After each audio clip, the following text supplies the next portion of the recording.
Okay, welcome everyone to SAT Math Week 1 lecture. Today I'll just be going over the questions I go over during my class. So just get started. We'll be doing number 1, create linear equations in context. So we're going to start with tent rental costs. So this question says, for a large banquet tent, an event business requires a minimum 3-day rental and charges a flat fee of $1,399. So we have a flat fee of $1,399, and this fee includes 3 days. Okay, so this includes delivery and setup plus first 3 days of rental, and there's an additional $189 per day for all subsequent rental days, which equation below could describe the cost of a week-long rental. So we have week-long rental, 7 days, so obviously we know that we have to pay for 4 extra days. So when you set this equation up, we want to find the equation that gives us the flat fee plus 4 extra days, which is $189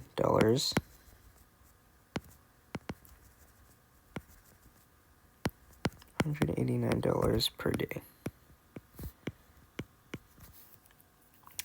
So now that we know all our information here,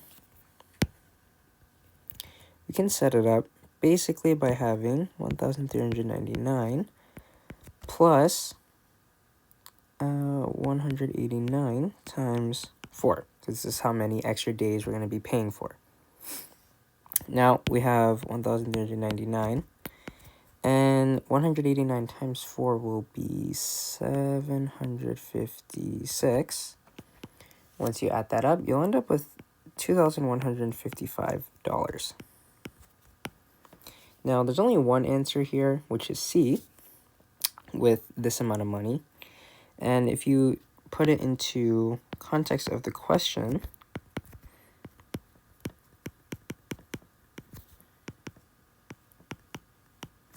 this X here is the amount of days, and you do -3 because this rental fee will take care of that 3-day fee for you.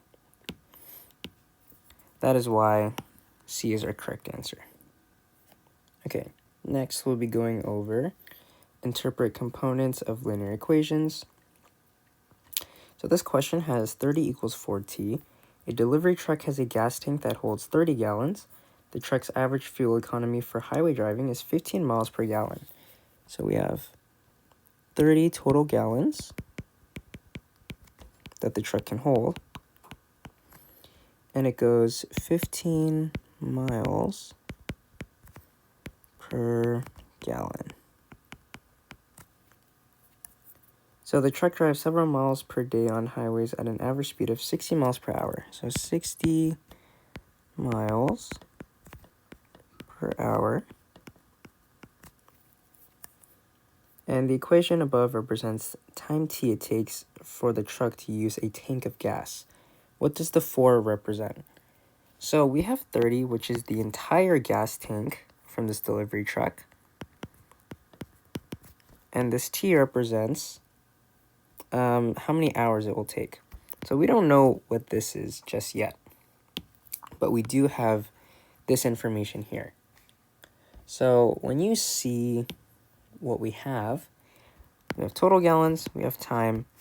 So something about this 4, we'll use this information here. So we have 60 miles per hour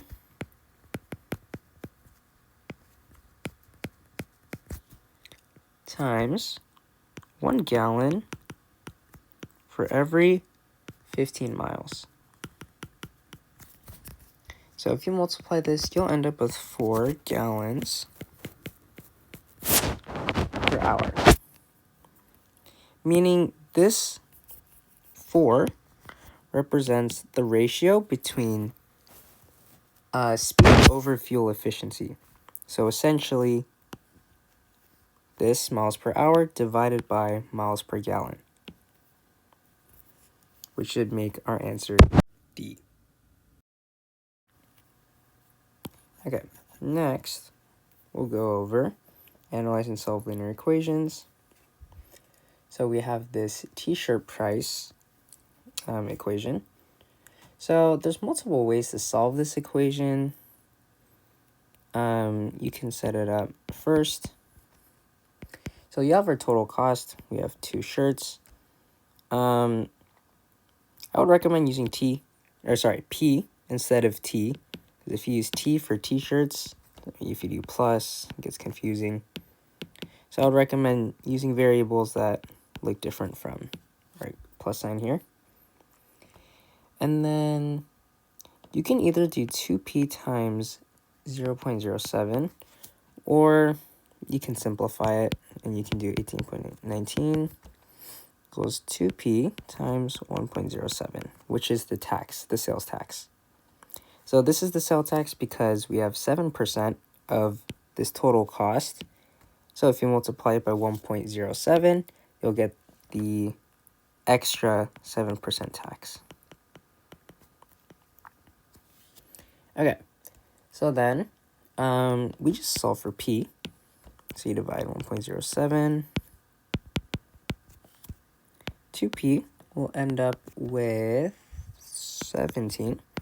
P equals 8.5, which will end up being $8.50.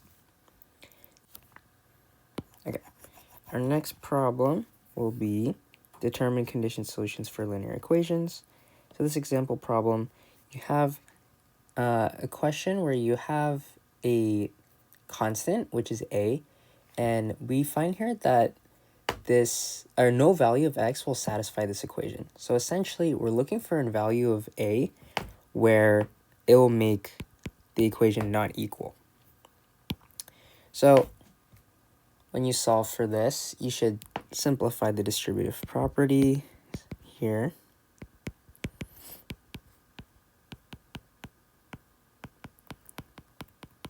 So you distribute this, you end up with 5ax minus 7 equals 4x minus 12 plus x minus 1. Simplify like terms. Now we end up here where we have 5x and 5ax. So we have to try our best to get to isolate a as best as possible. So in this case, you would actually add the 7 on both sides. 5ax minus 6.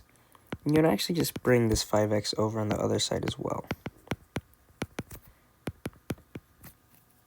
So this helps us to be able to distribute this 5x out. So we get a minus 1. So remember, we want this question to not be equal. So if a equals 1,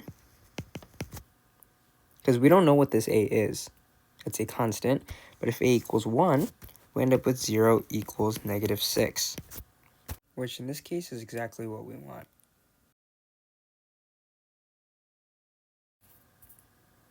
Okay, just to go over some solving strategies for common types of problems when working with linear equations with just one variable. So you're going to have a lot of distributive property questions, and they might be easy for many students, but those are the ones that make a lot of common mistakes. And then we have conceptual questions, which are real world problems related to slope or some sort of linear equation. And then you'll end up with questions with 2 variables like the one we just did, where a might be a constant or it might be a different letter as well. So this question here is a fairly long question, and this is where students might make calculation mistakes, especially in working with decimals. So we need to solve them very carefully. 0.1 minus 9.2x here. So we distribute here, and we also have to keep in mind these negative values. So when you solve this here, 12.5 times 3.6x, you'll end up with 45x. And then you distribute this out.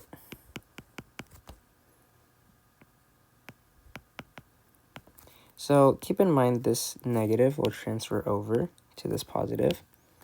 And then same thing here. This negative times negative will make this positive. So when you get to this point, you just simplify like terms. And do try and focus on these negatives. They do matter, and they will greatly change your answer. So just be on the lookout for that. So when you add all the like terms, you'll end up with 20.16x equals 44.73. You divide 20.16. X will approximate 2.218, which we can round to 2.22. Okay, next equation, or next common type of problem is this conceptual one. So this one here, we have an elevation of a mountain bike trail, and its peak is at 1,500 meters. So if you think about this trail, we'll start up here. And you'll descend 3.5 meters every 100 meters, aka that's the slope. So I'm not drawing this exactly to scale, but for every 100 meters, you'll go down 3.5 meters. And the biker's speed will be 7 meters per second. So when you get our descent, we have to calculate how fast we're descending. So you'll have to multiply the speed, 7 miles per second times 3.5 meters over 100 meters. So this will give you 0.245, which helps us find our answer here. C. Now keep in mind, when they say something like meters per second, that usually insinuates a rate, which will likely relate to slope. So that's how you know this is the slope here. Okay, and then our last one for this first section is again two variable equations. This one technically has 3 if you include a and b. So this equation has infinitely many solutions for x. What is the value of b? Meaning we have to first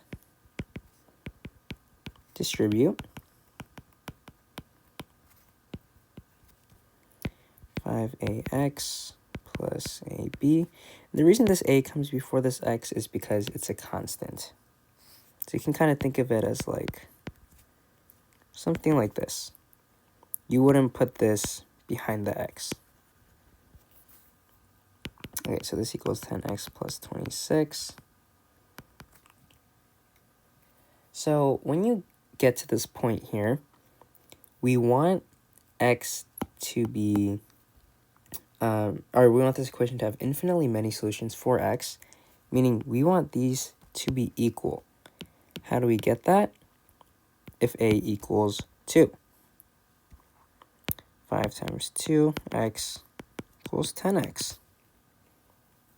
So that will help us by just plugging in a, we get 10x plus 2b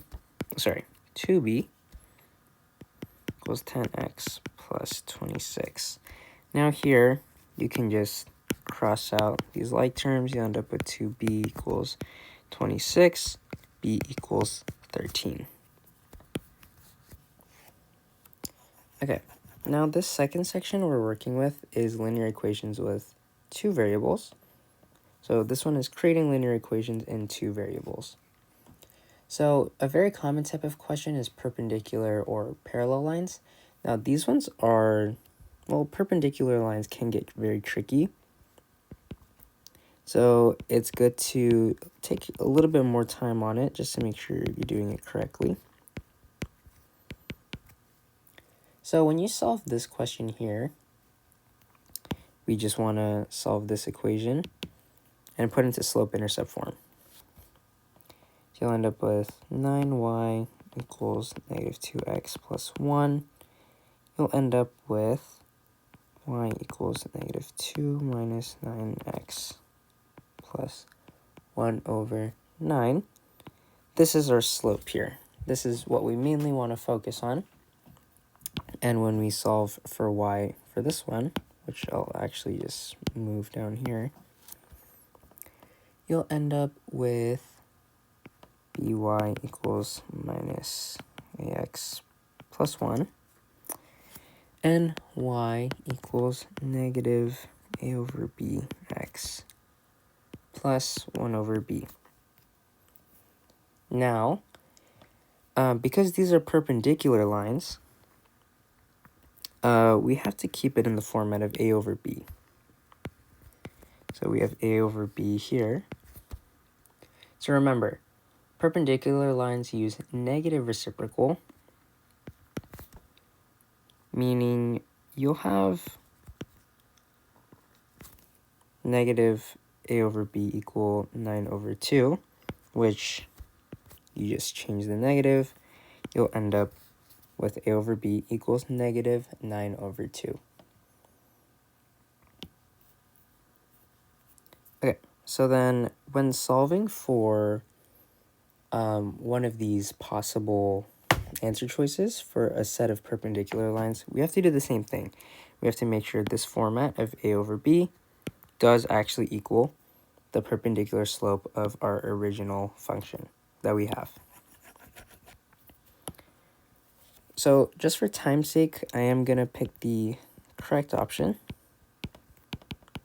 but normally you will have to try each one. Okay, so this one here, just move this down.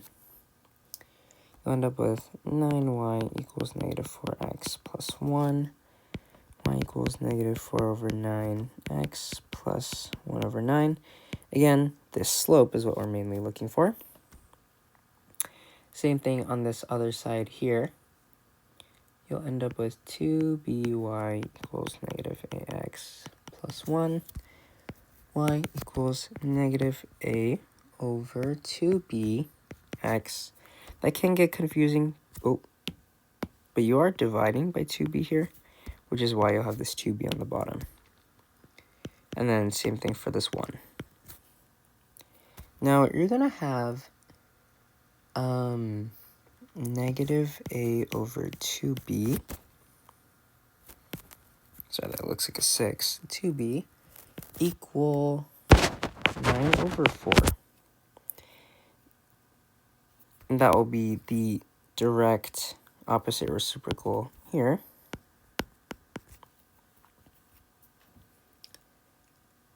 And this is how you know this one is a perpendicular line.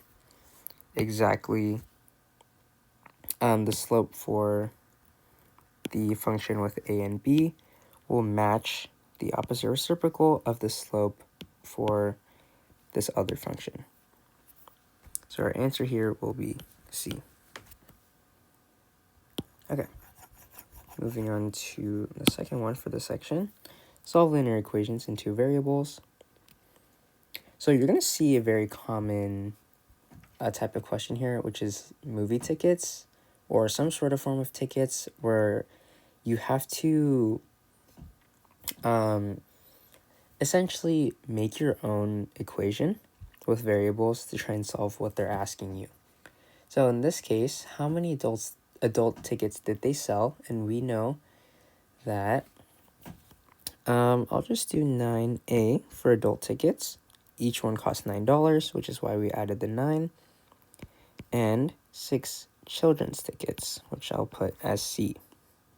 This will equal a total of $315.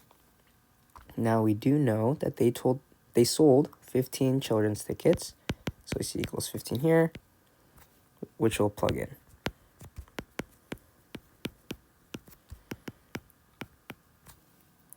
So we get this 9a plus 90 equals 315. To solve for a, we subtract 90 on both sides. 9a equals 225 divided by 9. A will equal 25, which will be answer D. Now, these questions might not be super difficult in themselves, but mainly you have to focus on getting this right. So the way we know this was a proper equation set up here is because they're making money. So none of these will be negative. And we have $9 per adult ticket and $6 per children's ticket. And they made a total of $315. Okay, moving on to the third one. We have interpret linear equations in two variables.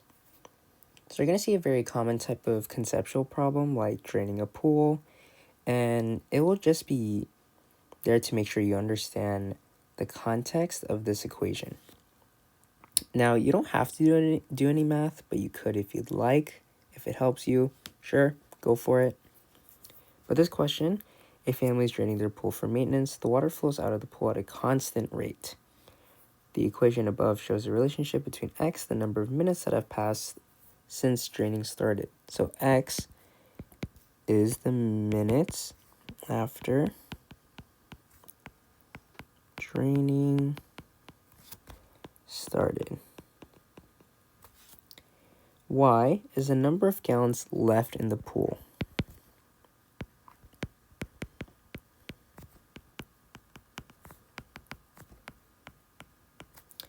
Now, we're given 1,125, meaning these many minutes have passed and there's 0 gallons left in the pool. Now, again, you don't have to do any math here, but if you do plug it in, you will get 10,800. So, in the context of this problem, if you really think about it, you'll have minutes after draining started, gallons left in the pool. Now, this equation pretty much makes it so that this maximum number of minutes will reach exactly 10,800. So that means 0 gallons are left in the pool, and this is exactly the amount of minutes it takes to get there. Meaning, it takes 1,125 minutes to completely empty the pool.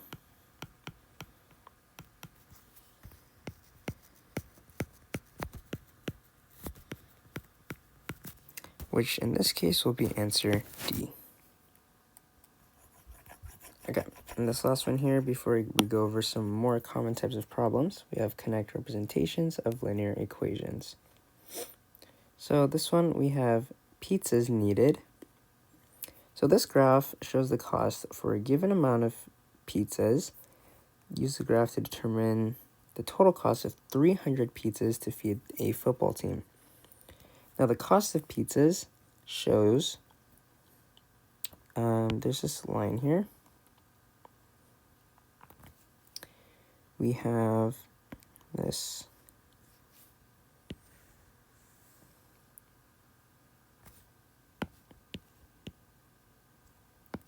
This will be at 1.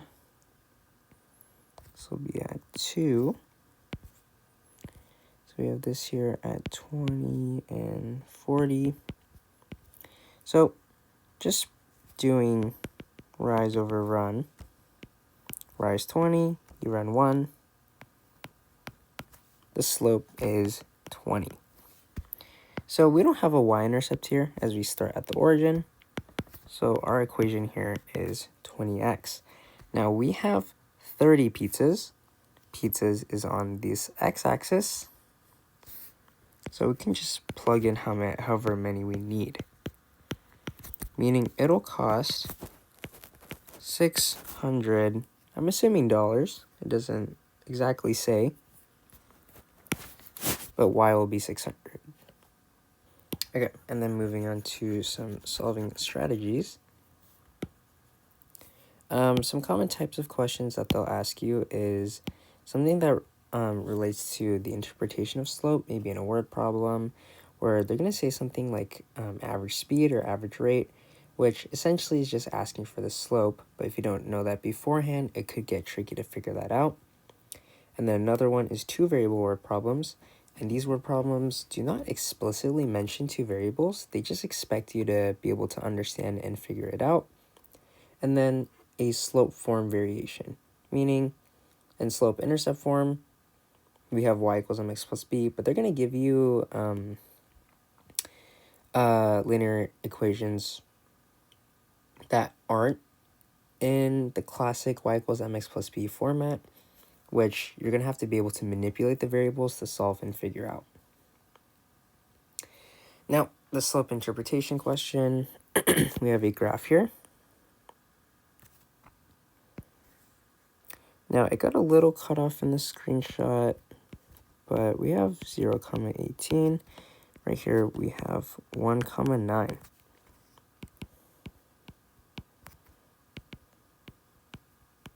Now, if you read this question, Ira rides her bike home from school. The graph above shows a relationship between Ira's distance y in miles from her home and the time that has passed in hours x.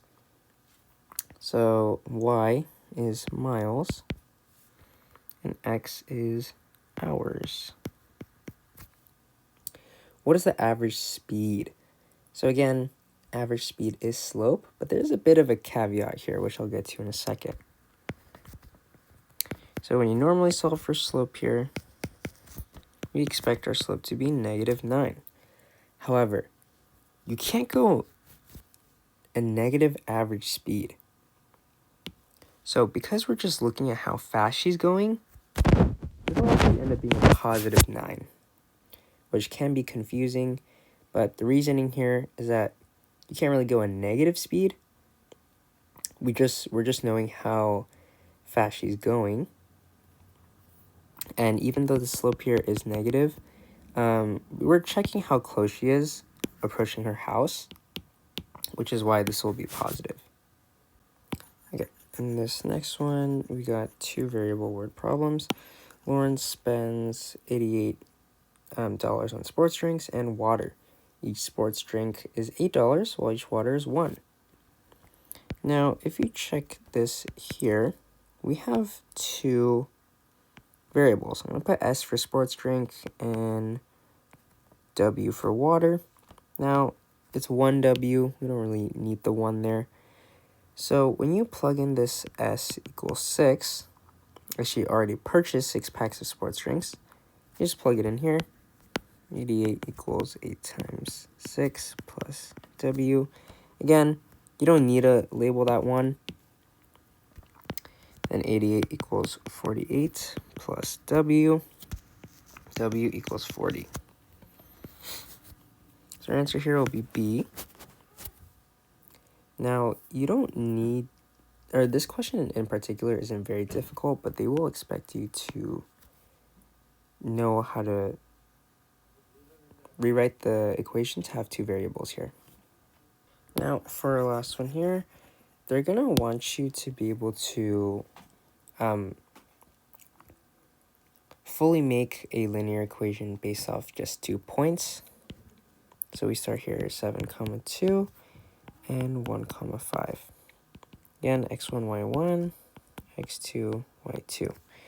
We have 5 minus 2 over 1 minus 7, 3 over -6, or -1/2.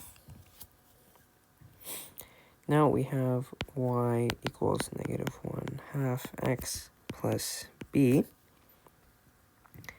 Now, you can pick either point. I just prefer the ones with like smaller values. I think they're a little easier to work with. Plug these in here. End up with 5 equals -1/2 plus b. B will equal 5 1/2. But honestly, you should never really use mixed fractions. You should just use them proper. Now, full equation, negative 1/2 x plus 11 over 2. Now, they want it in the format of x plus y, so you have to be able to know how to move this over. 1/2 x plus y equals 11 over 2. Now, none of these answer choices have a fraction, so you can just multiply both sides by 2. And you'll end up with x plus 2y equals 11, which is also here as b. Now, that's it for this lesson plan. There will be another one next week with the same PowerPoint I'll go over during my class. If you're an external viewer, hopefully you learned a lot, and if you did, please like and subscribe.